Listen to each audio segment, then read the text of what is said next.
সকল বন্ধুরা, আজ আমি আপনাদের জন্য একটি কুমড়ো স্ন্যাক্স নিয়ে হাজির হয়েছি। আর এটা শুনলে অবাক হবেন যে কুমড়ো দিয়ে স্ন্যাক্স, ঠিক কি শুনেছেন। আর এই কুমড়োগুলোকে আমি লম্বা লম্বা করে কেটে নিয়েছি। দেখে হয়তো অনেকেই ভাববেন এটা আলু, কিন্তু এটা একদমই পাকা কুমড়ো। খুব মিষ্টি একটা কুমড়ো, দেখতে পাচ্ছেন কতটা লাল। আর এই কুমড়োটা একদমই যেন শুকনো হয়, কোনো রকম যেন এর মধ্যে জল না থাকে। আমি নিয়েছি 1 কাপ বেসন, লঙ্কা গুঁড়ো, হলুদ গুঁড়ো, ধনিয়া গুঁড়ো, জিরে গুঁড়ো সব কিছু আমি হাফ চামচ করে নিয়েছি। আর নিয়েছি হাফ চামচ কালো জিরা। আর কর্নফ্লাওয়ার নিয়েছি 1 কাপ মতো, আর স্বাদ মতো লবণ আর তেল। আর এটাকে আমি আবার তৈরি করে নেব। এটা খুবই সহজ উপায়ে তৈরি করা যায়। আর দেখলে বুঝতেই পারবেন কত সহজে এটা তৈরি করা যায়, আর কতটা খেতে যে ভালো সেটা তৈরি করার পর বুঝতে পারবেন। একবার তৈরি করে দেখবেন, তাহলে বুঝতে পারবেন, বারবার এটা তৈরি করে খেতে ইচ্ছা করবে। এর মধ্যে আমি দিয়ে দিচ্ছি কালো জিরা, আর সকল মশলাগুলো আমি দিয়ে দিয়েছি। আর দেব বেসন আর কর্নফ্লাওয়ার, সব উপকরণগুলো আমি একে একে এর মধ্যে দিয়ে দেব। আর দেখলে বুঝতেই পারবেন যে কত সহজ এটা তৈরি করতে পারা যায়। যে কখনো রান্নাঘরে আসেনি সেও একবার দেখলে এটা তৈরি করে খেতে পারবে। আর এটা খেতে ভীষণই মজাদার একটি মুচমুচে স্ন্যাক্স, তাও আবার কুমড়ো স্ন্যাক্স। এর মধ্যে দিয়ে দিয়েছি 1 চামচ মতো লবণ। আর এগুলো আমি হাতের সাহায্যে খুব ভালো করে মিশিয়ে নেব। তার আগে আমায় এর মধ্যে দিয়ে দিতে হবে জল। আর আমি এই মশলার বাটি করে হাফ বাটি মতো জল দিয়ে দেব।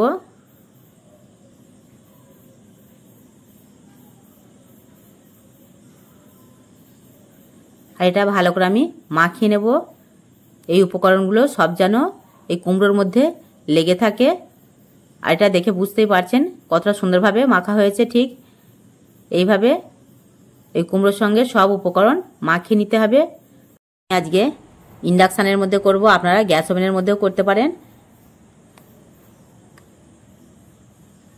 আমি তেলটা বসিয়ে দিয়েছি, আর তেলটাও গরম হয়ে এসছে। এর মধ্যে আমি একে একে দিয়ে দেব এই কুমড়োর স্ন্যাক্স। তেলটা কিন্তু খুব গরম করা যাবে না, গরম করলে এই স্ন্যাক্সটা উপরের দিকে পুড়ে যাবে, আর ভিতরের যে কুমড়োটা সেটা একদম মুচমুচে হবে না। সেই কারণে খুব ধীরে ধীরে এটা তৈরি করতে হবে। অনেকটা সময় নিয়ে এটা তৈরি করতে হবে। যতটা সময় নিয়ে তৈরি করবেন ততটাই কিন্তু এটা খেতে সুন্দর, একদম মুচমুচে হবে। সেই কারণে বলছি খুব ধীরে দেবেন। আর এইভাবে আমি ধীরে ধীরে সবগুলো দিয়ে দিচ্ছি, কোনোটা যেন লেগে না যায়। এটা ভীষণই মজাদার একটি রেসিপি। সকল বন্ধুকে বলছি একবার তৈরি করবেন, তারপর দেখবেন খেয়ে এটা কতটা সুস্বাদু খেতে হয়। একদম মুচমুচে খাস্তা রেসিপি। এই রেসিপিটা তৈরি করার জন্য কিন্তু খুব একটা পরিশ্রম লাগে না, খুব সহজভাবেই দেখতে পাচ্ছেন এটা তৈরি করা যায়। কোনো রকম পরিশ্রম ছাড়া এটা তৈরি করে নিতে পারেন।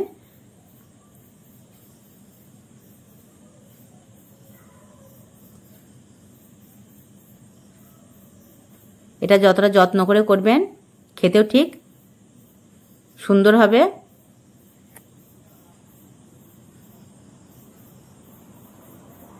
আমি কিন্তু সবগুলো ধীরে ধীরে দিয়ে দিচ্ছি, কোনোটা যেন গায়ে গায়ে লেগে না যায়। ফাঁকা ফাঁকা করে দিতে হবে, তা না হলে সবগুলো একসঙ্গে লেগে যাবে। আর আমি এই ইন্ডাকশানের পাওয়ারটা কত অল্পতে রেখেছি সেটা আপনারা দেখে বুঝতেই পারছেন, কারণ তেলটা খুবই ধীরে ধীরে হচ্ছে। আর ভিতর থেকে একদম এটা মুচমুচে সুন্দর খেতে হবে। আর এর মধ্যে যেহেতু কুমড়ো দিয়ে আছে, ভিতরটা একটু হালকা মিষ্টি আর উপরটা মশলাদার। এটা খেতে ভীষণই মজাদার টেস্টি একটা স্ন্যাক্স। এইভাবে তৈরি করবেন আর দেখবেন কুমড়ো স্ন্যাক্স। এগুলো আমি ধীরে ধীরে এবার উল্টে পাল্টে দেব। এটা বারবার কিন্তু নাড়াচাড়া করে উল্টে পাল্টে দিতে হবে, তা নাহলে একদিকটা হয়ে যাবে আর অপর সাইডগুলো হবে না। সেই কারণে কিন্তু আমি বারবার এগুলোকে ধীরে ধীরে খুবই যত্ন করে উল্টে পাল্টে দেব। আর এটা বারবার আপনাদের বলছি, যা তৈরি করবেন খুব ধীরে সুস্থে এটা তৈরি করবেন, তাহলে খুবই খেতে ভালো হবে।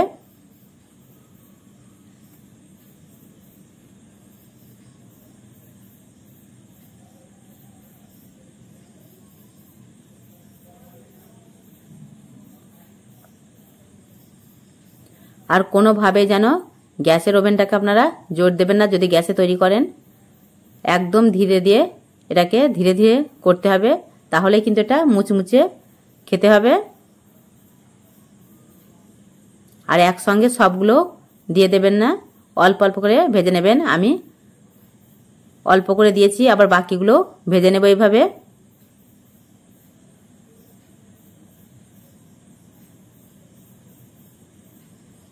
আর এটা দেখুন দেখতে কতটা অসাধারণ লাগছে, খেতেও কিন্তু ভীষণ মজাদার।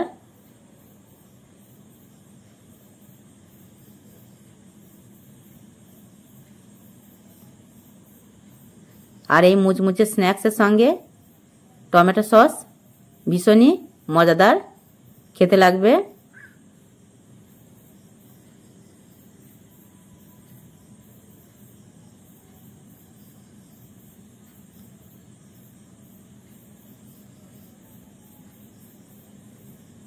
এটা আমি কতটা দিয়ে দিয়েছি সেটা বুঝতেই পারছেন, যেটা কতটা টাইম ধরে আমি ভাজছি। ঠিক এইভাবেই ধীরে ধীরে ভাজবেন, একদমই তাড়াতাড়ি করবেন না। আর যদি আপনারা ভাবেন এটা খুব জোরে দিয়ে তাড়াতাড়ি ভেজে নেব, তাহলে কিন্তু ভিতর থেকে একদম মুচমুচে খেতে হবে না, এটা চপ পেঁয়াজির মতো নরম হয়ে যাবে। সেই কারণে বলছি যেটা খুব ধীরে ধীরে কিন্তু ভাজতে হবে, তাহলেই এটা খেতে ভালো হবে। আমার এই ভিডিওটা যদি ভালো লেগে থাকে তাহলে লাইক করতে ভুলবেন না, বেশি বেশি করে শেয়ার করবেন। সকল বন্ধুকে বলছি এই ভিডিওটা প্রথম থেকে শেষ পর্যন্ত দেখবেন, তারপরে রেসিপিটা তৈরি করবেন, দেখবেন খুব ভালো আপনাদেরও এইভাবেই তৈরি হবে। আর যখনই বাড়িতে কুমড়ো আসবে তখনই মনে মনে ভাববেন এই স্ন্যাক্সটা তৈরি করা যাক, আর চট করে তৈরি করে ফেলবেন খুব অল্প সময়ের মধ্যে এই কুমড়ো দিয়ে স্ন্যাক্স।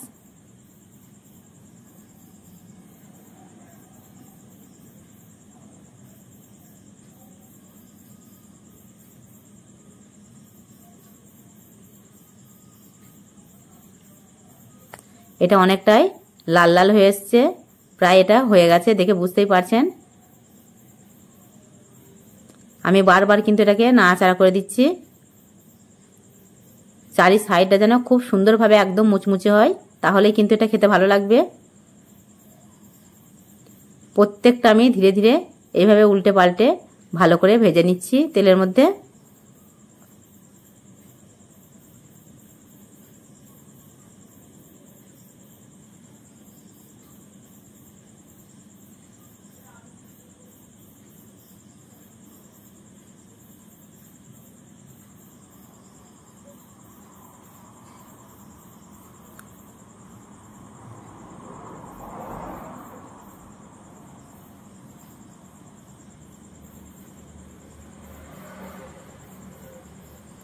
এই স্ন্যাক্সটা ভাজি করতে প্রায় আমার 3 থেকে 4 মিনিট সময় লেগেছে, শুধুমাত্র এই ভাজি করতে।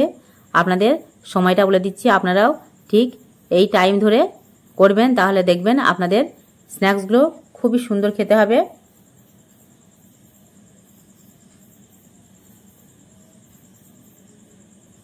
এগুলো একদমই লাল লাল হয়ে এসছে, এবার এগুলোকে আমি তুলে নেব, কারণ এর থেকে যদি বেশি লাল করি তাহলে একদমই ভালো লাগবে না খেতে, আর দেখতেও ভালো লাগবে না। সবগুলো প্রায় হয়ে এসছে, এগুলোকে আমি ধীরে ধীরে তুলে নেব এবার।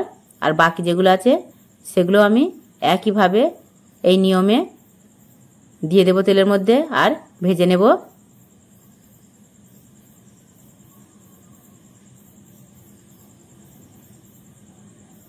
আর কতটা সুন্দর দেখতে লাগছে সেটা তো দেখে আপনারা বুঝতেই পারছেন।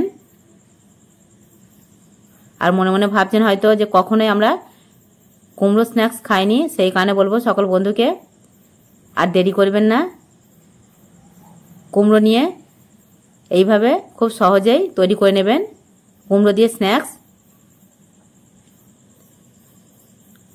এই দেখুন কতটা ভালো লাগছে দেখতে, এর কালারটাও কত সুন্দর এসছে। এগুলোকে এবার আমি তুলে নেব ধীরে ধীরে, কারণ এটা ভীষণই মুচমুচে একটা রেসিপি।